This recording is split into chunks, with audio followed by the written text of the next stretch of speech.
All right, let's see. Okay, cool. So today I'm gonna discuss something. Come to my, come to my. Well, I realized something, and so I can draw the trades on the chart. I can draw the ideas. I can put my thoughts on the charts, and I can plot them. I can do this in real time, but sometimes, or it happens too often. I'm not saying it's often, but it happens too often that I will adjust my trades, um, and I will do adjustments that are outside of my plan. And because of this, I realized that, well, perhaps I should put my trade on and then close the machine. That's good, I guess. That's a good idea. And then I thought about that for a day or two, and I thought, you know what? I got better automated tools. I got more advanced software. I can do other things, and so the thought come to my mind that there are certain different methods I could use to solve this, right? And first I thought, let's go with let's use a static model, right? Let's use a static model. Anytime we go higher and then I want to go in a position, let's go with a one-to-one every time, because that way I know the risk is one and the reward is one. And on top of that, every time I do it, I know that my strike rate equals my return, right? So we close higher, boom, bada boom, I go here and I go again. So two winners means two risk and two return. And I know the result, and it's very nice for statistics to know it. And then I thought, yeah, that way, that system will have a higher strike rate. That's good. It makes the equity curve looks a bit better, I guess.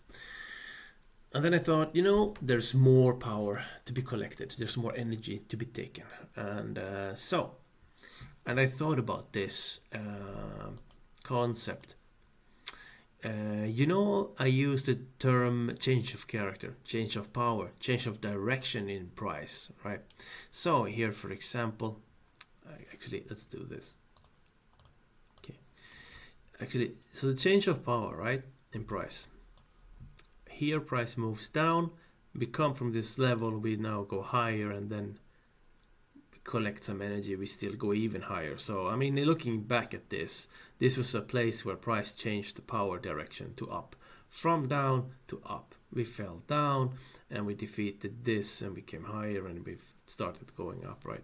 So this is an area where we changed power. It's easy to see for me, perhaps it's easy for you to see as well, who cares, right? Really, but still, right, it's easy to see. So and then I took this concept in my head, change to the next change, or if you will, chalk to chalk, right? And so directly on the chart. So the concept was, then I was thinking that, if I go long here, let's just go. I have no reason to go long here, right? But let's just go. I'm long here, and the previous change of direction is up here, right? Because if this is short power, where was the long power? Well, we went here, same level, we went here, same level. Actually, we closed lower here on the green one. Interesting. So the green one was where we changed, and it came from here. So this is the target. Wow, now it's 2.25 for one trade, right? And I can use the similar idea. And in this example here, it fails, right? And the next example, I'm not sure I can illustrate it perfectly, but let's say I'm short here for some reason, right? I just want to show an example of my thought. So I have my stop here, whatever, and we had some power up, so this was strong, it was broken, confirmed, and blah blah blah. And later, if you look from here to here, if we go short here, I might target this level, but for the concept of sake of chalk to chalk, right? Let's say we changed the power here. Let's just say we did, and because we changed here to long side, I mean this was the low that created the change. So this is the target now. So that means that this is the low. Look, 3.6. And I thought, you know, that I find that it hits TP quite often this way. And it's fairly strong. And for a day or two, I thought, you know, that's what I'm gonna do. It has a high win rate. It's strong, but the 1-to-1 is still good. So, and now I have two different concepts: the 1-to-1 and the chalk-to-chalk. And then there's a third concept, which is the session levels, right? And I can't show this here. Can I show it on? Maybe I can show it on. Wait. Let's go trading view. I can show it on trading view. Let's just pull up this chart. I didn't use this chart today, I think. And let's just go 15. So you see that the box, this one yellow or orange, this blue one, this one, etc., they outline sessions. And if I'm long from somewhere here, I want to target something on the other side, right? You've probably seen it before. And so the US session, look, spiking into the area, touching the gap. For whatever reason, price ended up going higher. But if we are long from here, my target would be on the other side of the session, right? And I could expand it further. I could say that this is the session. I could say, let's target the next daily high or daily or low level, right? So now we have three concepts, right? We have the session target, we have the chalk-to-chalk, we have the 1-to-1. And I ended up changing my system now to, I decided after looking at many trades over the weekend, plotting many charts, that the full TP should be on the other side of the session for my current trades, depending on time frame, depending on when I place them, because the speed of the chart, etc. So the full TP should be on the other side of the session, but 10% at a 1-to-1 and 10% at a chalk-to-chalk. This way I can attach, this way, when price goes to these levels and not go all the way, I still get a good feel and I lose, well, a little bit of the profits. But also, what I can also do, and this is the next step of this, right? So I have three take profit levels. I can attach a notification to at the point of a take profit being touched on my platform, C Trader currently, for this at least, such that when a 1-to-1 is hit, it will give me a notification saying, oh, trade hit, take profit, right? Whatever, something. And then I can open my chart and look, oh, cool, we had power, we moved away a little bit. I can adjust my stop. And that is also the later discussion I later had in my head. So, for example, here, I'm just gonna find a good example. This one is good. Okay. So I'm just gonna do it like this. I'm doing it on this like this on purpose. Okay. Price came down, something happened, price closed above. I decide it's a good idea to go long, right? My target is somewhere up here. And later, I decide here that, wow, price has gone far away.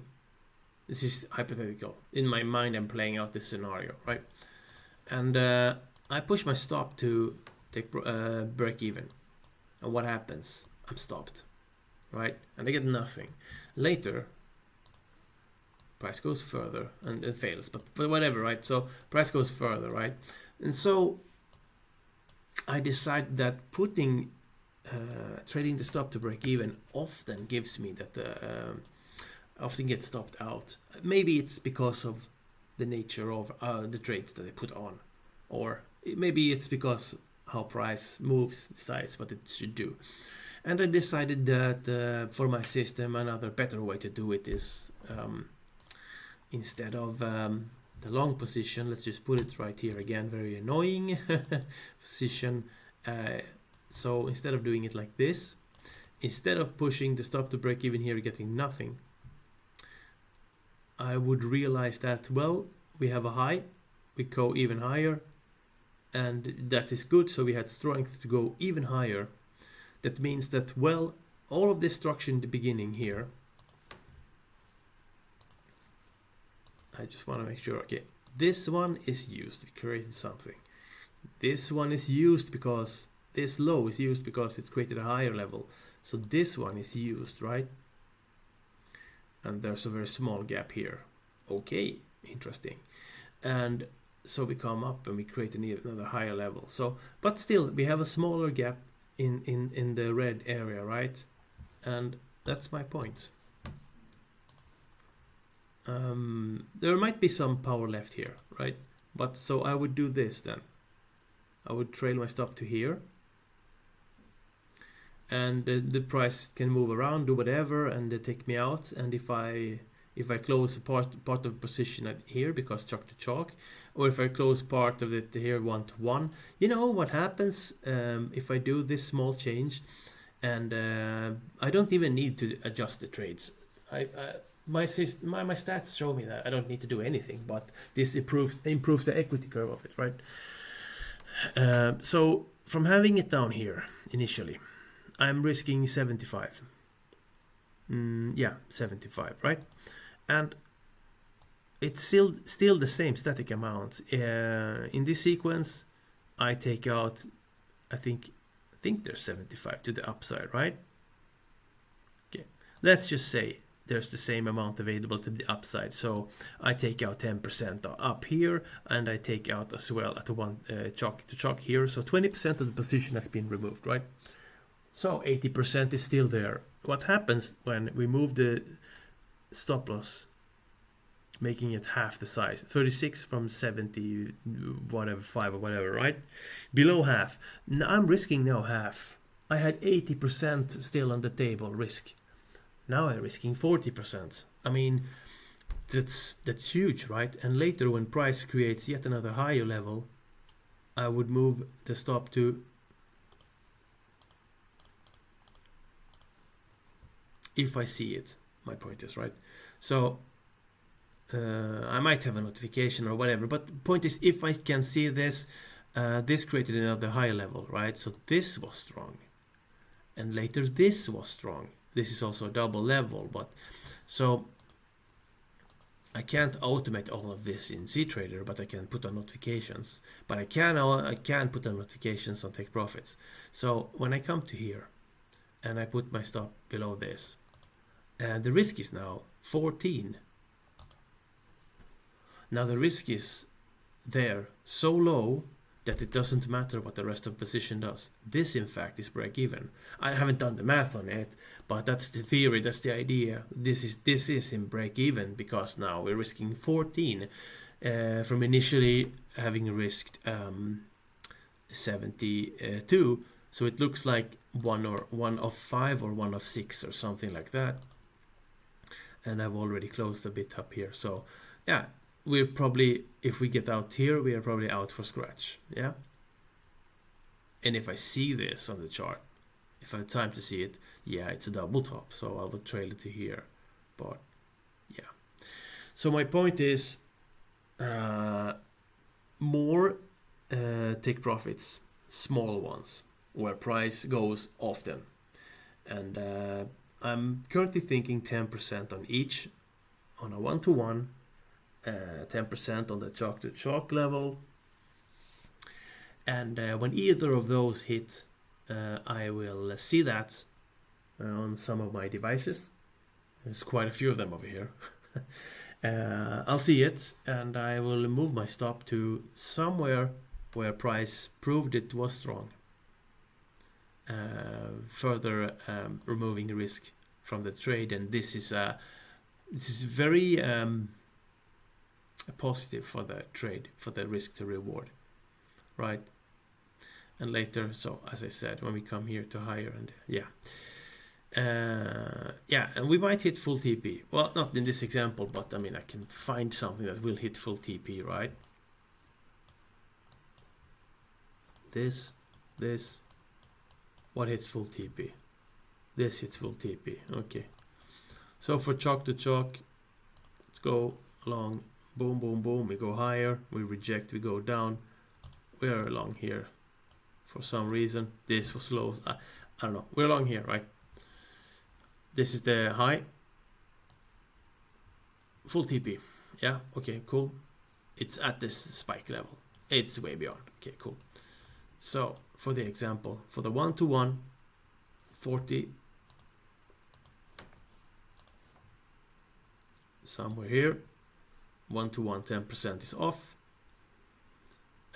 We go higher, we close lower, we go into it, close lower. Okay, so this is a chalk, but it's not very easily to detect, but yeah, up, down, up, down. It's a chalk. This was the strong level here. This is the level. So another 10% here, or here like this. And that's 10% times it's 10% times the 3.7. So that's 37%, right? 37% there, 10% there. Now we got almost we got 47% of the position off. Stop is still there. We see this was strong. We go higher, and they were higher, and probably when I see this, the last part when I move the stop, that is a bit subjective, and I would say it comes from all the time me watching charts, and it sounds weird even to me when I say it, but I've been watching these charts for over 12 years now. So you can see, if I try to make it objective, you can see that there's no gaps anywhere except here. So this was strong, right? This was a strong level. Let's remove this. So actually, let's remove these lines. So the brush, they should outline this. Okay, this was strong because gap. This was later strong because gap. And we go higher. Not much interesting. Sideways action. This was strong because gap. And we come here, and yeah. So what happens? You can do the math. If I close 10% here, if I close another some percent here, and I've closed 47% of the trade, 45% of the trade, and I put my stop at this position here. I put the stop into profit. I mean, the trade is in profit. And that's all the adjustments I can do. I can only move it once. At least now, that's the idea I have. Because if I trail it more, yeah, I'll get out of the position eventually and not hit my full TP. But so moving it once is enough. Even like this, even having the stop below this level, and if I hit the first 1-1, even if I decide this was the level that created 1-to-1, and if I have, you see, 40 in risk, and if I push it to here, and I'm risking 14, that's under half. I'm already in profit by the time I hit this. And the rest, 50% of the energy can go hit the full TP. So this is the probability, the math behind this just checks out. And yeah, that's me with a long-winded answer or explanation to something I've been thinking about the latest week. And many charts and lines have been drawn. Yeah, that's pretty much it. Yeah, so anyway, if you like this, like my ideas on the market and trading and stuff, and then like the video. That's it. And if you have questions about things that I say or whatever, then post your questions. That's it for now. I'll see you in the markets.